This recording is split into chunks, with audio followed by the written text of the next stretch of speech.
ओम सर्वैश्वर्यप्रदलक्ष्मी कवच श्रीमधुसूदन उवाच ग्रहाण कवचम् ओम सक्कशर्वदुःखविनाशनम् परमैश्वर्यजनकम् सर्वशत्रुविमर्दनम् ब्रह्मणे च पुरा दत्तम् संसारे च जलप्लुते यदधृत्वा जगतां श्रेष्ठः सर्वैश्वर्ययुतो विधिः बभूवुर्मनवः सर्वे सर्वैश्वर्ययुतो यतः सर्वैश्वर्यप्रदास्यास्य कवचस्य ऋषिर्विधि पङ्क्तिश्छन्दश्च सा देवी स्वयं पदमालयाशुर सिद्धैश्वर्यजपे स्वेव विनियोगः प्रकीर्तितः यद् धृत्वा कवचं लोकः सर्वत्र विजयी भवेत् मूलकवच पाठ मस्तकं पातु मे पदमा कंठं पातु हरिप्रिया नासिकां पातु मे लक्ष्मी कमला पातु लोचनं केशान् केशवकान्ता च कपालं कमलालया जगत्प्रसूर्गण्डयुगमं स्कन्धं सम्पत्प्रदा सदा ॐ श्रीं कमलवासिन्यै स्वाहा पृष्ठं सदावतु ॐ श्रीं पदमालयायै स्वाहा वक्षा सदावतु पातु श्रीर्मम कंकालं बाह्युगमं च ते नमः ॐ ह्रीं श्रीं लक्ष्म्यै नमः पादौ पातु मे सततं चिरं ॐ ह्रीं श्रीं नमः पदमायै स्वाहा पातु नीतम्बकम् ॐ श्रीं महालक्ष्म्यै स्वाहा सर्वाङ्गं पातु मे सदा ॐ ह्रीं श्रीं क्लीं महालक्ष्म्यै स्वाहा मां पातु सर्वतः फलश्रुति इति ते कथितं वत्स सर्वसम्पत्करं परं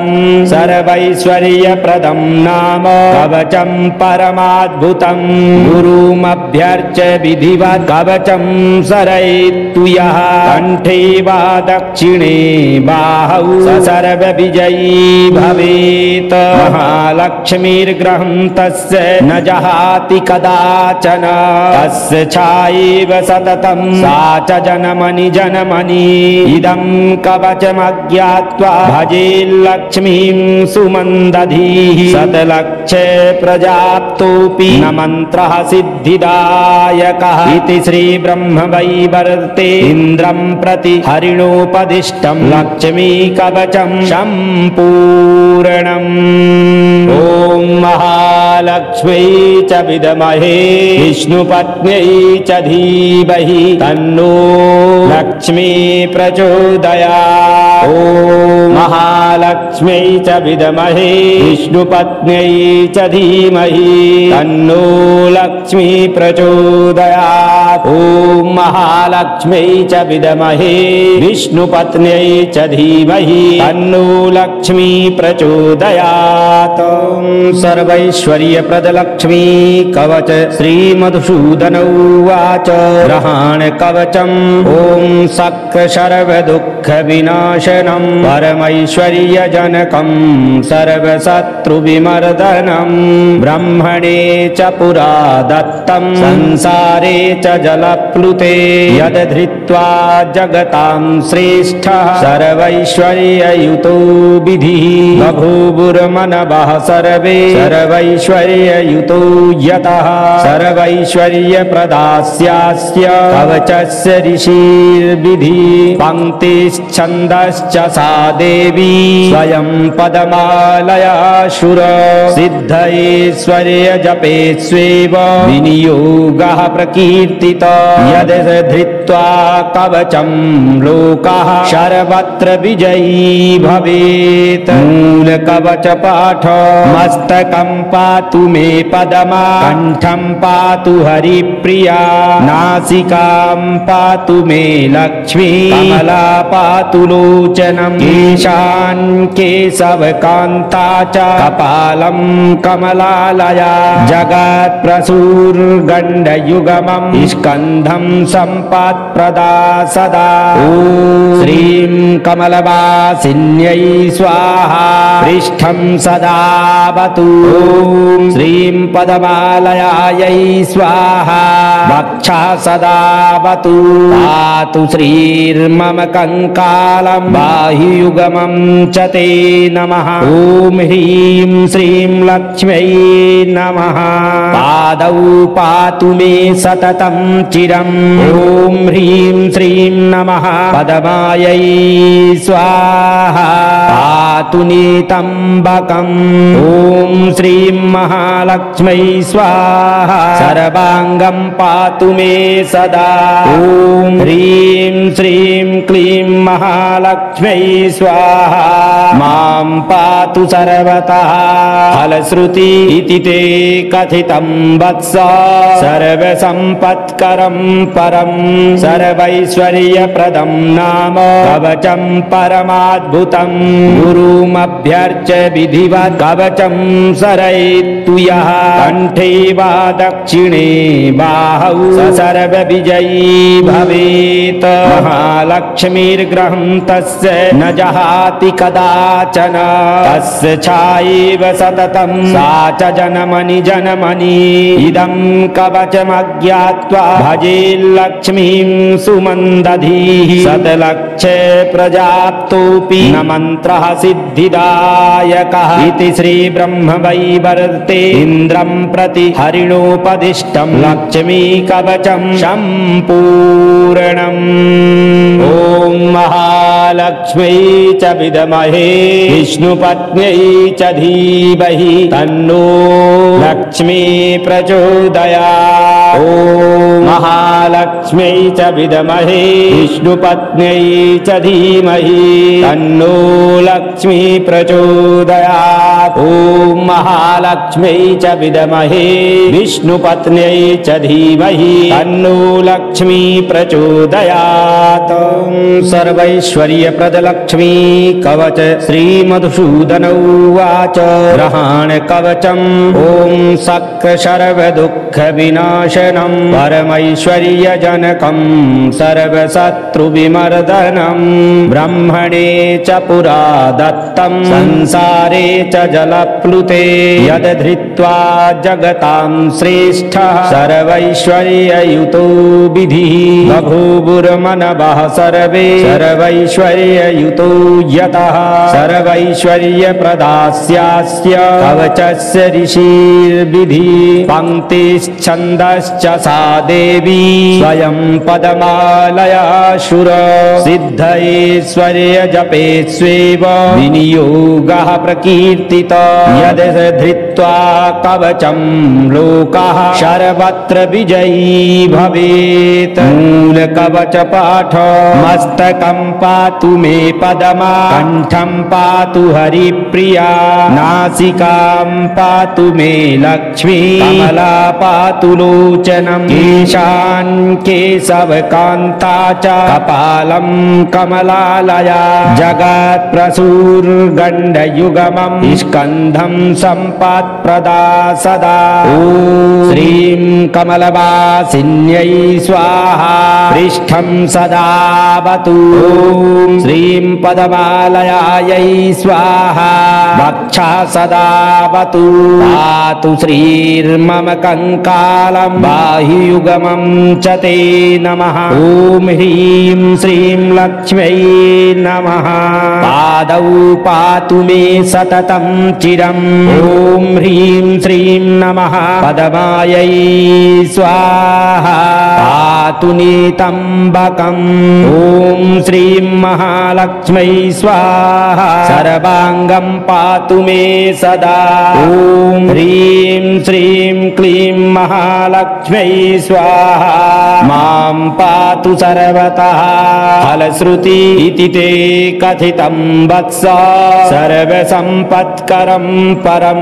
सर्वैश्वर्यप्रदं नाम कवचं परमाद्भुतं गुरु गुरुमभ्यर्च्य विधिवत् कवचं सरयेत्तु यः कण्ठे वा दक्षिणे बाहौ स सर्वविजयी भवेत् महालक्ष्मीर्ग्रहं तस्य न जहाति कदाचन तस्य छायेव सततं सा च जनमनि जनमनि इदं कवचमज्ञात्वा भजेल्लक्ष्मीं सुमन्दधीः शतलक्षे प्रजाप्तोऽपि न मन्त्रः सिद्धिदायकः इति श्रीब्रह्मवैवर्ते इन्द्रं प्रति हरिणोपदिष्टं लक्ष्मी कवचं सम्पूर्णम् ॐ महालक्ष्म्यै च विद्महे विष्णुपत्न्यै च धीमहि तन्नो लक्ष्मी प्रचोदयात् ॐ महालक्ष्म्यै च विद्महे विष्णुपत्न्यै च धीमहि तन्नो लक्ष्मी प्रचोदयात् ॐ महालक्ष्म्यै च विद्महे विष्णुपत्न्यै च धीमहि तन्नो लक्ष्मी प्रचोदयात् सर्वैश्वर्यप्रदलक्ष्मी कवच श्रीमधुसूदन उवाच ग्रहाण कवचम् ॐ सक्र सर्वदुःखविनाशनं परमैश्वर्यजनकं सर्वशत्रुविमर्दनं ब्रह्मणे च पुरा दत्तं संसारे च जलप्लुते यद्धृत्वा जगतां श्रेष्ठः सर्वैश्वर्ययुतो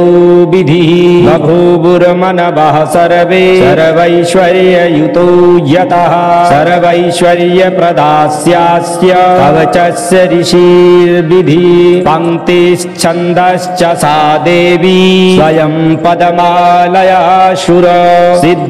सिद्धैश्वर्यजपे स्वेव विनियोगः प्रकीर्तितः यद् धृत्वा कवचं लोकः सर्वत्र विजयी भवेत् मूलकवचपाठ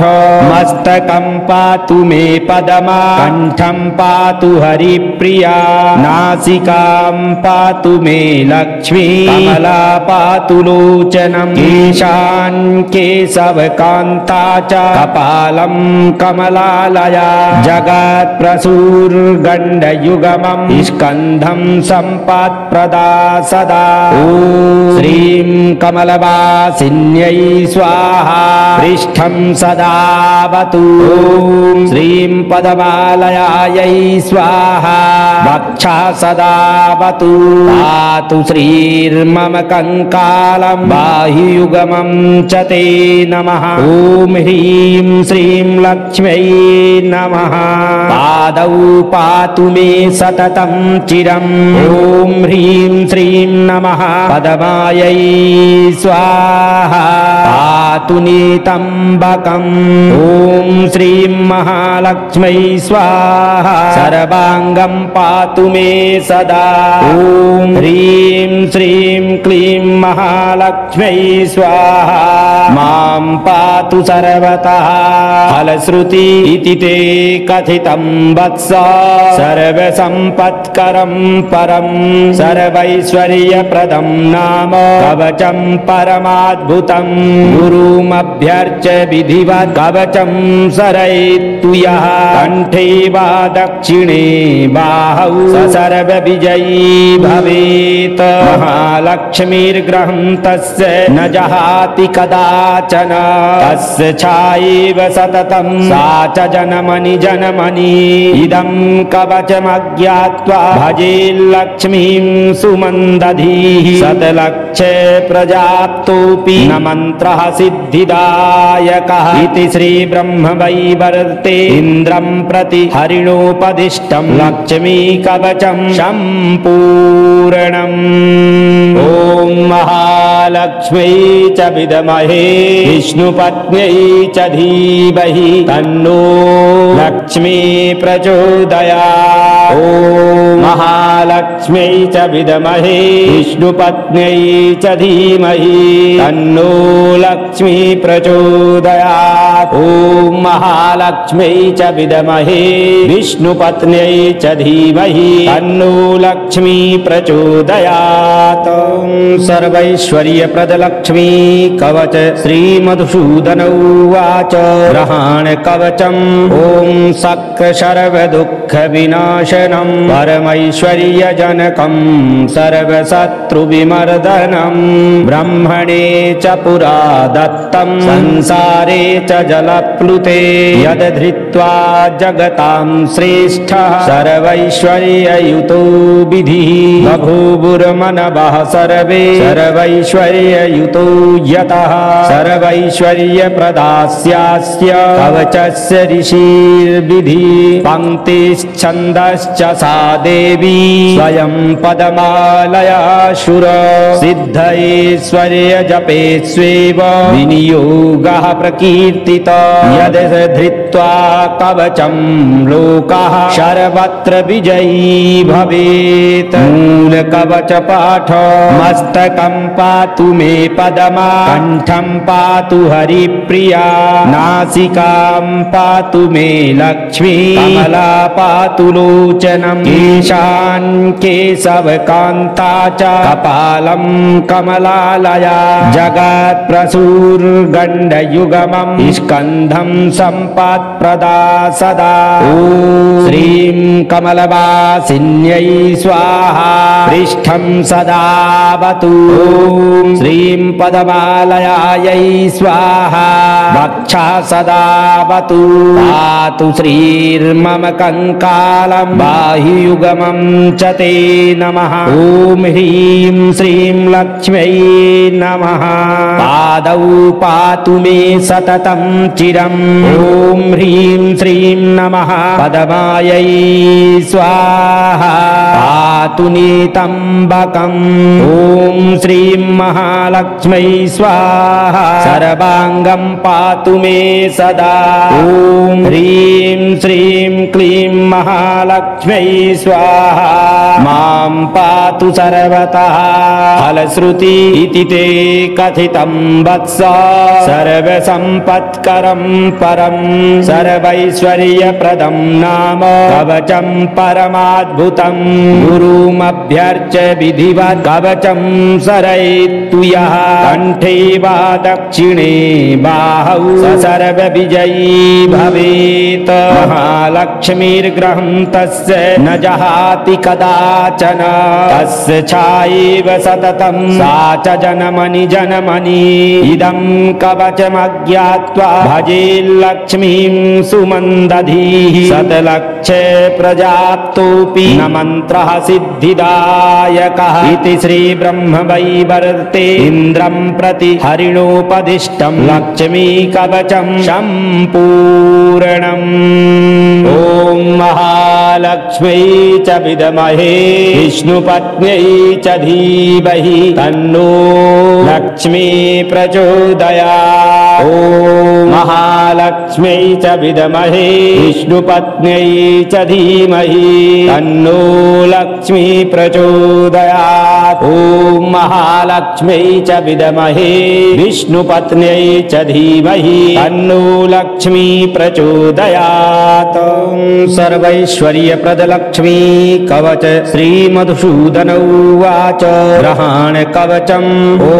सक्र सर्वदुःखविनाशनं परमैश्वर्यजनकं सर्वशत्रुविमर्दनं ब्रह्मणे च पुरा दत्तं संसारे च जलप्लुते यद्धृत्वा जगतां श्रेष्ठः सर्वैश्वर्ययुतो विधिः बभूवुर्मनवः सर्वे सर्वैश्वर्ययुतो यतः सर्वैश्वर्यप्रदास्यास्य कवचस्य ऋषिर्विधि पङ्क्तिश्छन्दश्च सा देवी स्वयं पदमालयाशुर सिद्धैश्वर्य जपे स्वेव विनियोगः प्रकीर्तितो यद् धृत्वा कवचं लोकः सर्वत्र विजयी भवेत् मूल कवच पाठ मस्तकं पातु मे पदमा कंठं पातु हरिप्रिया नासिकां पातु मे लक्ष्मी कमला पातु लोचनं केशान् केशवकान्ता च कपालं कमलालया जगत्प्रसूर्गण्डयुगमं स्कन्धं सम्पत्प्रदा सदा ॐ श्रीं कमलवासिन्यै स्वाहा पृष्ठं सदावतु ॐ श्रीं पदमालयायै स्वाहा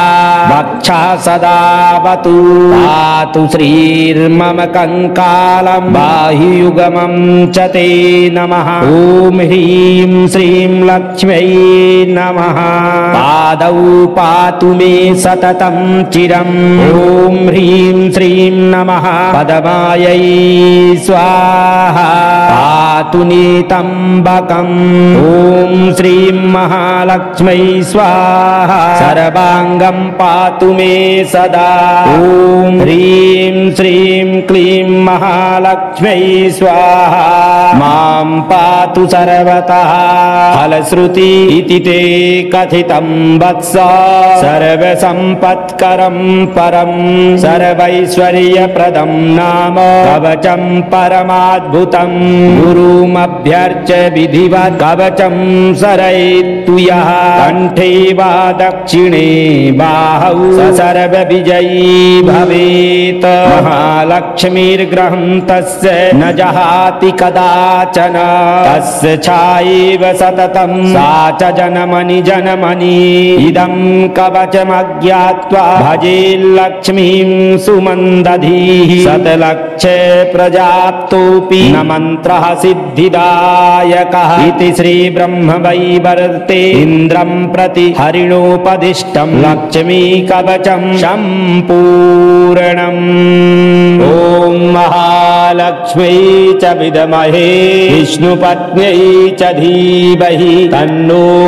लक्ष्मी प्रचोदयात् ॐ महालक्ष्म्यै च विद्महे विष्णुपत्न्यै च धीमहि तन्नो लक्ष्मी प्रचोदयात् ॐ महालक्ष्म्यै च विद्महे विष्णुपत्न्यै च धीमहि तन्नो लक्ष्मी प्रचोदयात् सर्वैश्वर्यप्रदलक्ष्मी कवच श्रीमधुसूदन उवाच ग्रहाण कवचम् ॐ सक्र सर्वदुःखविनाशनं परमैश्वर्यजनकं सर्वशत्रुविमर्दनं ब्रह्मणे च पुरा दत्तं संसारे च जलप्लुते यद् धृत्वा जगतां श्रेष्ठः सर्वैश्वर्ययुतो विधिः बभूवुर्मनवः सर्वे सर्वैश्वर्ययुतो यतः सर्वैश्वर्यप्रदास्यास्य कवचस्य ऋषिर्विधि पङ्क्तिश्छन्दश्च सा देवी स्वयं पदमालयाशुर सिद्धैश्वर्यजपे स्वेव विनियोगः प्रकीर्तितो यद् धृत्वा कवचं लोकः सर्वत्र विजयी भवेत् मूल कवच पाठ मस्तकं पातु मे पदमा कंठं पातु हरिप्रिया नासिकां पातु मे लक्ष्मी कमला पातु लोचनं केशान् केशवकान्ता च कपालं कमलालया जगत्प्रसूर्गण्डयुगमं स्कन्धं सम्पत्प्रदा सदा ॐ श्रीं कमलवासिन्यै स्वाहा पृष्ठं सदावतु ॐ श्रीं पदमालयायै स्वाहा वक्षा सदावतु पातु श्रीर्मम कंकालं बाह्युगमं च ते नमः ॐ ह्रीं श्रीं लक्ष्म्यै नमः पादौ पातु मे सततं चिरं ॐ ह्रीं श्रीं नमः पदमायै स्वाहा पातु नितम्बकम् ॐ श्रीं महालक्ष्मै स्वाहा सर्वाङ्गं पातु मे सदा ॐ ह्रीं श्रीं क्लीं महालक्ष्मै स्वाहा मां पातु सर्वतः फलश्रुति इति ते कथितं वत्स सर्वसम्पत्करं परं सर्वैश्वर्यप्रदं नाम कवचं परमाद्भुतं गुरुमभ्यर्च्य विधिवत् कवचं सरयितु यः कण्ठे वा दक्षिणे बाहौ स सर्वविजयी भवेत् महालक्ष्मीर्ग्रहं तस्य न जहाति कदाचन तस्य छायैव सततं सा च जनमनि जनमनि इदं कवचमज्ञात्वा भजे लक्ष्मीं सुमन्दधीः शतलक्ष प्रजाप्तोऽपि न मन्त्रः सिद्धिदायकः इति श्रीब्रह्मवैवर्ते इन्द्रं प्रति हरिणोपदिष्टं लक्ष्मी कवचं सम्पूर्णम् ॐ महालक्ष्म्यै च विद्महे विष्णुपत्न्यै च धीमहि तन्नो लक्ष्मी प्रचोदयात् ॐ महालक्ष्म्यै च विद्महे विष्णुपत्न्यै च धीमहि तन्नो लक्ष्मी प्रचोदयात् ॐ महालक्ष्म्यै च विद्महे विष्णुपत्न्यै च धीमहि तन्नो लक्ष्मी प्रचोदयात्।